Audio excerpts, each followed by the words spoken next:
கள்ளக்குறிச்சி மாவட்டம் திருக்கோவிலூரில் திடக்கழிவு மேலாண்மை உரக்கிடங்கு அமைவதற்கு எதிர்ப்பு தெரிவித்து அப்பகுதி மக்கள் அளித்த மனுவை முன்னாள் அமைச்சர் பொன்முடி வாங்க மறுத்ததால் பரபரப்பு.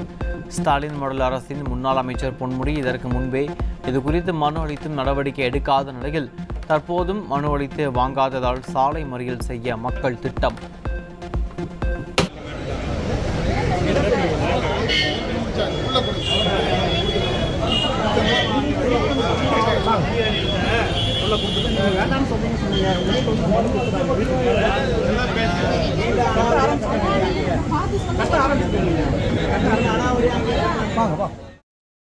பொன்முடி ஐயா கிட்ட மனு கொடுத்தோம், அவர் வாங்க மறுத்துட்டாரு. அதுக்கப்புறம் பின்னாடி இருந்த அதிகாரி வாங்கிட்டு பார்க்கலாம்னு சொல்லிட்டு போயிட்டாருங்க. அடுத்த கட்ட நடவடிக்கையாக வெள்ளிக்கிழமை சாலை மறியல் போராட்டம் நடத்துறதா இருக்கிறோம். பொதுமக்கள் சார்பாக எல்லாருமே சேர்ந்து தான் நடத்துகிறோம்.